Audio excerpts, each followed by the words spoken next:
asked her to do. Go get some tape so that you can tape up your friend, right? The one that you felt so sorry for.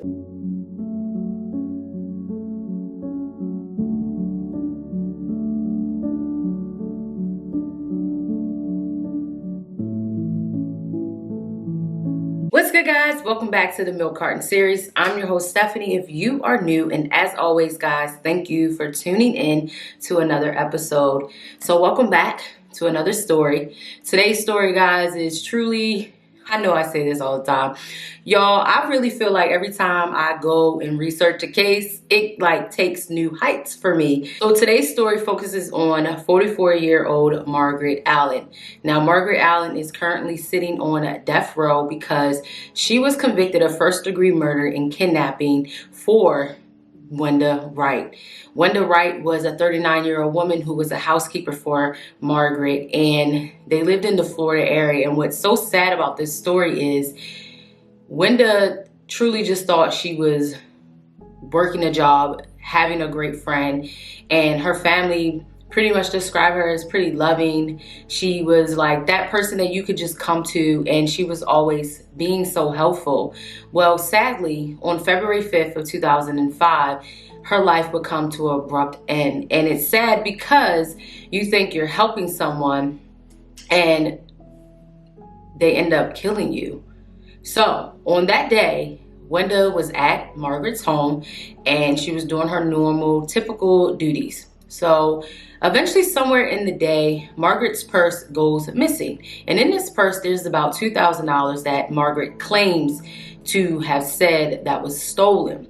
Now, there isn't any proof of this, but Margaret basically says, okay, someone stole my purse. I don't know where it is.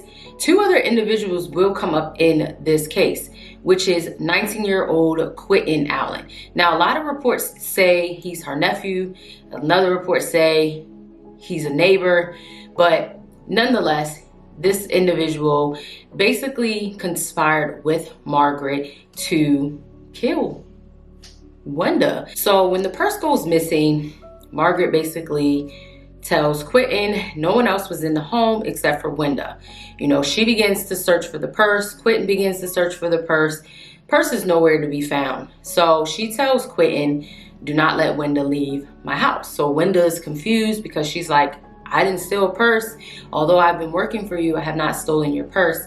And they pretty much don't let Wenda leave the home. And, you know, she's scared. Like, you don't know what's going on. You know, someone basically tells you you can't go anywhere. And instead of Margaret basically telling Wenda, like, hey, did you steal my purse? You know, asking her in a different manner, you know, or basically saying, you know, I'm going to call the cops or you're fired. No, Margaret decides that she's going to hit Wenda upside the head. And this is when Wenda falls. And it's so sad because, like, this lady endured so much, y'all. Like, Quentin, she basically gets Quentin to help her tie Wenda up. And they begin to question her, like, where's the purse? Where's the purse? So not only are they questioning her, they then begin to pour bleach down her throat, nail polish, different other fluids into her system to get her to talk and to say where this purse is. Wenda's like, I didn't steal your purse. You know, I mean, if she can even talk because of them doing all that they're doing, you know, they're beating her. She had so much ligature marks around her when it was time for her autopsy that can just pretty much describe the scene that these two individuals did. But check this out. Quentin tells law enforcement that he was forced to do this, that Margaret put a gun to his head, the same gun, you know, she used to threaten Wenda. But this is my take. You're going to let a 44-year-old woman, I don't care they got a gun, I'm not helping you. I'm going to call cops. So as time goes on, they're doing everything.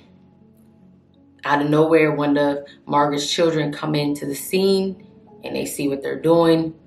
They try to get duct tape to put over Wenda's mouth. But at this point, the duct tape's not even sticking because it poured so much fluid onto her. So that's just truly impossible. Now this is where 59-year-old James Martin comes into play. James Martin is said to be her roommate. Some of the reports say, you know, he was there assisting, helping on a vehicle later that day. But there isn't really kind of like a true motion of what he was. So after pretty much this scene, they pretty much go and get a belt and they tie it around Wenda's neck and they begin to pull it. You know, she's begging to stop. And then after 3 minutes, pretty much Wenda was no longer struggling and she no longer was alive, is what I take. And it's so sad because like she'd endured so much. Like not only did you pour rubbing alcohol, you poured bleach, you poured, you know, nail polish, then you beat me with a belt, then you put the belt around my neck. Oh my goodness, like the torture that they did to this lady. And all because of the purse missing. And my thing is like, you've known this lady probably a long time for her to be your housekeeper. And why not just, you know, talk to her? Like, I know you're angry. I mean, of course, no one wants anyone to steal from them, but I'm not going to jail for nobody. So Quentin basically leaves the house. He goes home, and then the reports basically say like he went to a barbershop and Margaret was pretty much calling his phone all throughout the night. She was like blowing his phone up. She went searching for him, ended up finding him at the barbershop.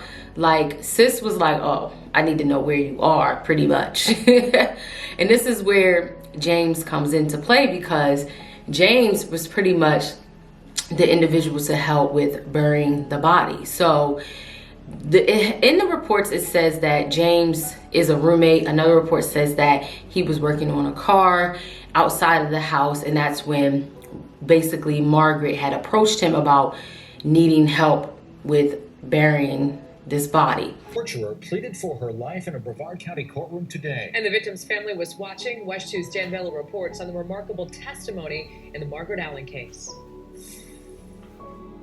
The killer, Margaret Allen, apologized in court today and asked that her life be spared. That's when a prosecutor let her have it. I know this is not that easy, but I want you to know that you are. Among the first words the public has heard from Margaret Allen through her tears is that she's sorry for the murder of Wenda Wright. Allen said she shouldn't be put to death for something she didn't do. A jury has already convicted Allen of strangling her housekeeper and pouring bleach and other chemicals on her after accusing her of stealing. A prosecutor questioned whether she really is sorry. Did you feel sorry when you said, thank God that's over? No, that's not true. I didn't do that. I didn't say that. The prosecutor pointed out Allen's own young daughter was present at the torture. Your daughter talked about what you'd asked her to do. Go get some tape so that you can tape up your friend, right? The one that you felt so sorry for. I wasn't never no killer, no murderer. I was always a loving, caring person. The judge will consider the testimony in deciding whether to follow the jury's recommendation of death for Allen. The victim's common-law husband and relatives watched it all, and when it came time for the husband to speak, he looked Allen straight in the eye. I'm angry about it, yes, but I forgive you. Allen will be sentenced in February. At 6, my interview with the victim's husband. In Vieira, Dan Billow, West 2 News. Now we'll get into James' side of the story. That was pretty much what Quentin had testified in the court records. So Allen's basis of what happened is he was there fixing a car. And that's when Margaret came out asking him, could he help her locate the missing purse? He did. Then he said he had to go get a belt for the vehicle. So he ended up coming back. But at this time, he didn't know that anything had transpired with Wenda. So when he did come back, he said he had asked Margaret for some cocaine. So he was high. So the timing of his events were a little bit off. But he does recall seeing Wenda's body, but he thought maybe she was hit too hard. He didn't really know. So Then he begins to say, you know, Margaret asked him to move the body. So they end up putting Wenda's body in the carpet. And that's when they went to get plywood, so that way it'd be easier to move Wenda's body from the house to the truck, you know, into the truck and to wherever they bury her. And they also got shovels and all of that type of equipment. And Margaret went to go get her brother's vehicle so that way they can move Wenda's body. He does say that he thought that Quentin was the one who had basically came up with the plan because he knew where to bury her. He pretty much was the one to tell her not to leave. But in all reality, Margaret was the mastermind behind it all. They were just people that were around to assist her because her missing purse and her $2,000 was missing. So they were just kind of some pawns in her little scheme or whatever. So they did bury Wenda's body in like this old dirt road. And this is where the story gets even crazier, y'all. So after they bury Wenda, Quentin then goes to law enforcement. He basically tells them everything that has just transpired. Everything. He tells them where Wenda's body is even located. And then that's when they go and get Margaret, and she is arrested for the murder of Wenda Wright. And now Wenda had so many contusions, ligature marks on her body. I'm talking her mouth, her eye, her hands, her back, her thighs, wherever you can name it. She was abused so badly. They really did a number on her. And it's sad. And then it's sad to say you didn't have a part, meaning Quentin, but yet Margaret couldn't have been the only one hitting this lady. Like, come on. The medical examiner on the case basically said that Wenda most likely died from 4 to 6 minutes due to strangulation. And because of, you know, her size and how her heart, all the other characteristics that happen inside of us also played a factor of like how quickly, you know, she could pass.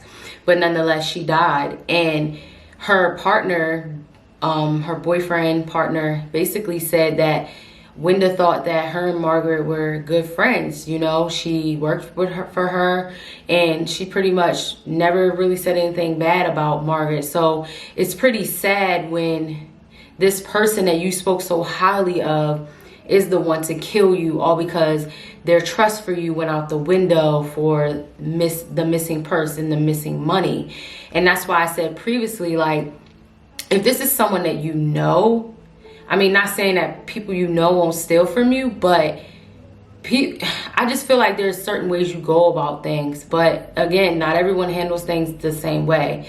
So Margaret Allen was sentenced to death. She was convicted of first-degree murder and kidnapping.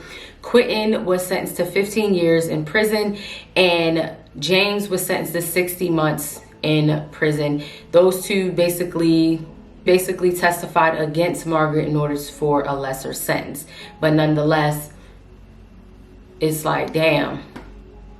And it's like you try to think of words to describe like how this could have played out, but there really are no words for it, because at the end of the day, Margaret Allen wanted to do what she wanted to do, and no one was gonna save that. And it sucks, because what if she didn't steal your money?